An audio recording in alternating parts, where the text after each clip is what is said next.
I'm not sure if you heard about the issue that we had with our windows while we were away. So our motorhome has windows on top of the cab, as you can see, and what we were finding was that it was letting water in, and we had a real panic because at that point we didn't know if we were going back away or if we were going to have to sell the motorhome. And we really kind of thought, oh gosh, you know, what are we going to do if we have to sell and it's not watertight? But thankfully we had a friend come over and we borrowed a moisture meter, and we went round and the majority of it wasn't that bad. It wasn't as bad as we were expecting.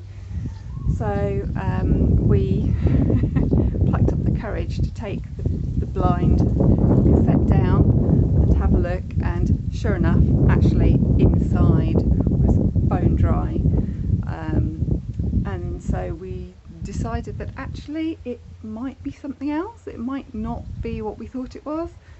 You know, we checked the channels, all the channels were fine.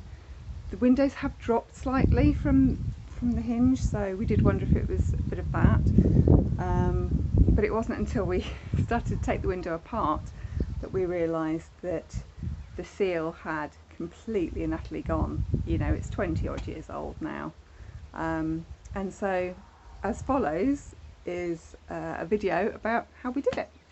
Enjoy, and don't forget to subscribe. We'll put the link in for the seal at the bottom as well. Enjoy. We had water gathering down here, I'm not sure if you can see down here, and we weren't sure if it was coming in through here or where it was coming from really, but it was leaking down behind the bed, making the bed and the bed frame damp. So here we are back at the motorhome this weekend. So this is the biggest job, taking the cover off and on. So we've just started it up just to make sure that we're running the battery, because we came down a few weeks ago and the battery was flat. So John's now going to have a go and see if he can make the seal, replace the seal on the upper windows. I was going to say I'll show you up here, but I can't. It's behind there. Oh well, yeah. So we've managed to buy some seal from eBay. It's the only one that we could find. It is slightly larger, but should still seal it though. Should work. So we're committed now because I've taken this out. So. That's it. Got to get the other one in. Never done this before, so this should be an interesting experience. But you can see how badly perished this is, and which is why it's been letting water in. It's done well. I mean, it's been there for 20 years. It's done 65,000 miles and endured various winters and other things, so it's done quite well, all things considered. But it's time for the new one to go in.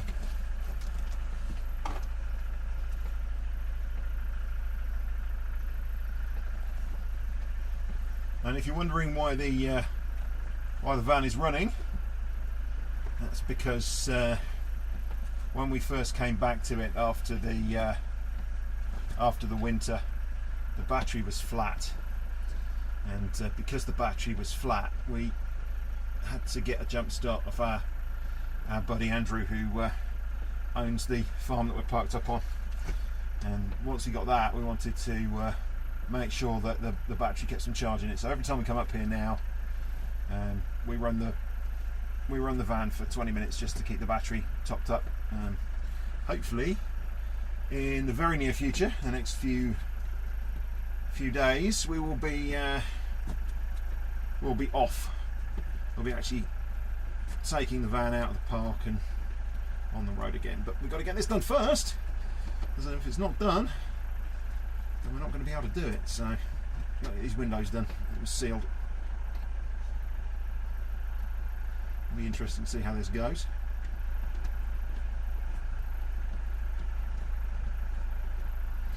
think the key thing here is just to be methodical. It's just to do it a bit at a time. There are tools that can help you with this, but to be honest, I think just brute force and ignorance pushing these into the gaps should be absolutely fine. The next issue is going to be getting around that. I should probably just take this off, really, but I don't want to do that because it's holding up the window. I don't want the window to flap down, so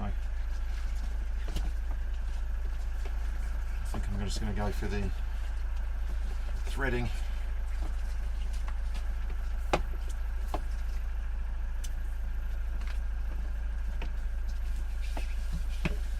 Let's have a look.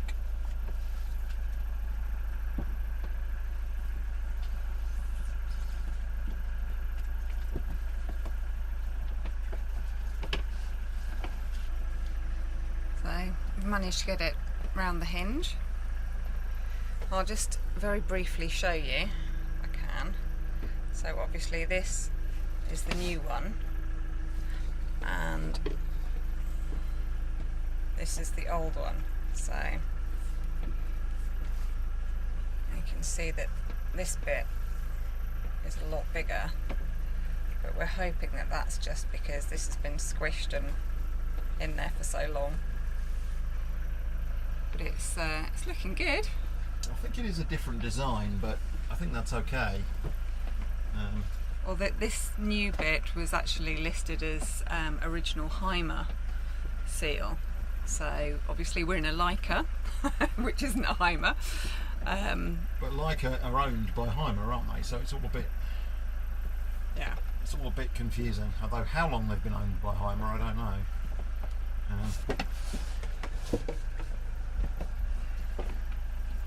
I wouldn't generally recommend lying upside down over mucky window things when you're pushing stuff in, because you get quite a lot of stuff in your eye and in your face.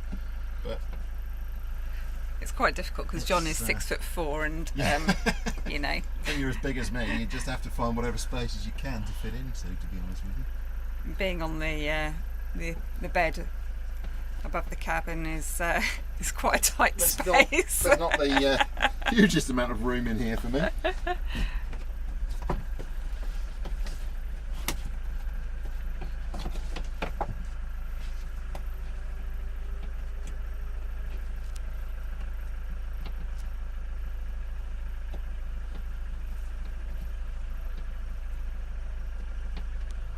So it's already looking so much better.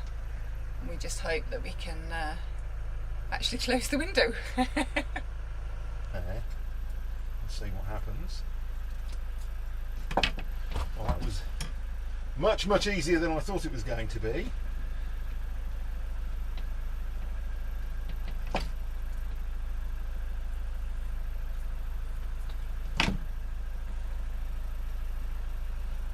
Just cutting off a bit at a time.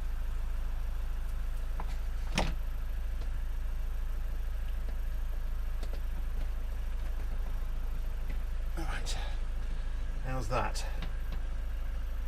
What do we think? That seems like there's a good crossover there and they're very tight. Yeah? Yeah, that looks good. You reckon? Okay, well, the proof of the pudding is going to be in the eating, which is to say when we close it. Now obviously one of the problems that we have with these windows is we know they're catching on the outside, so I now need to go round on the outside and climb up and fiddle with them. So let's go and do that and we'll see where we get to. Just a point to note, if you're looking at the window and thinking, oh, blimey, why haven't they cleaned the window?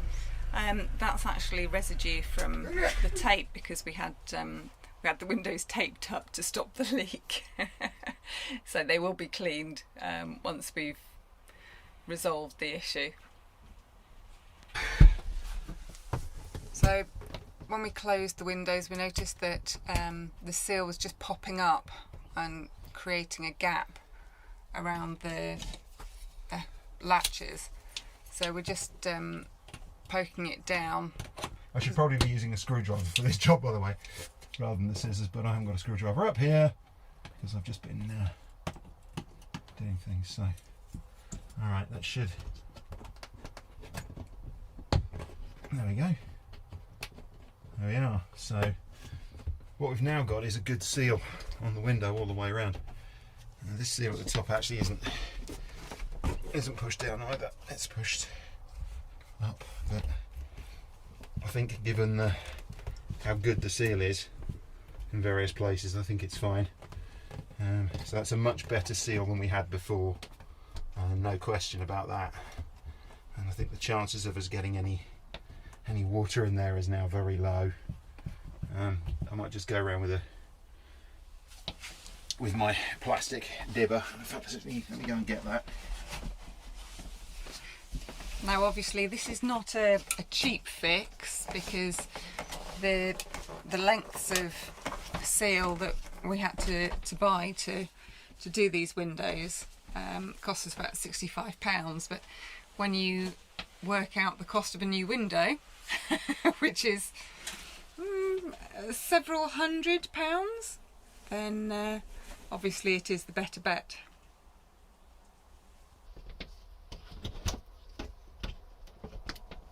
So what is it that you're using to do that with? So I'm just using a plastic spudger. I recommend that if you have a toolkit, you grab yourself a spudger like this. Always make sure that you've got one of these in your tools.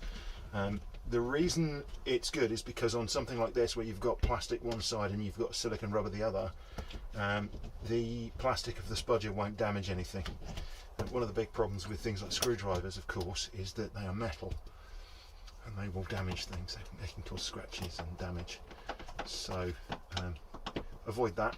Get yourself a spudger. Okay, that's all seated in there. That should be mostly fine.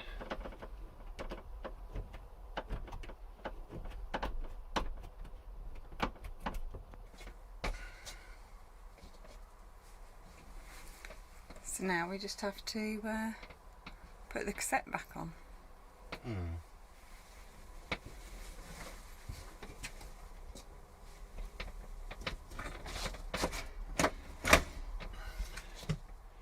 Right.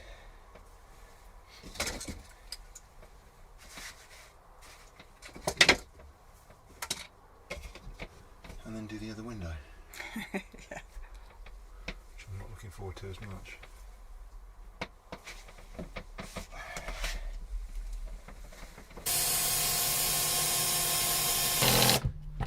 Okay, good. Right.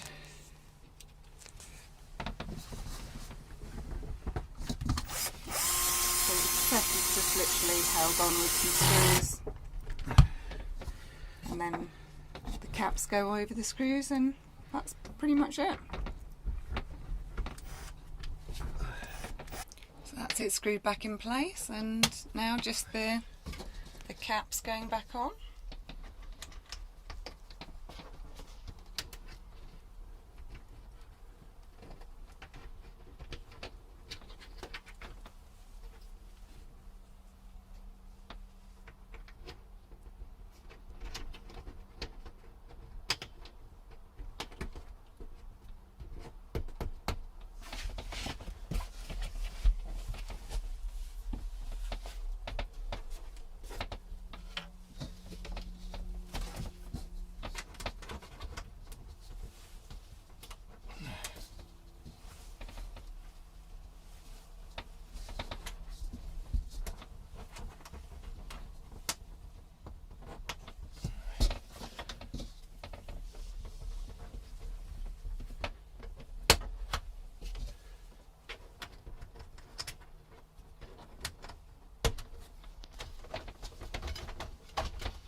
There we go. Perfect. Done. Now on to the next.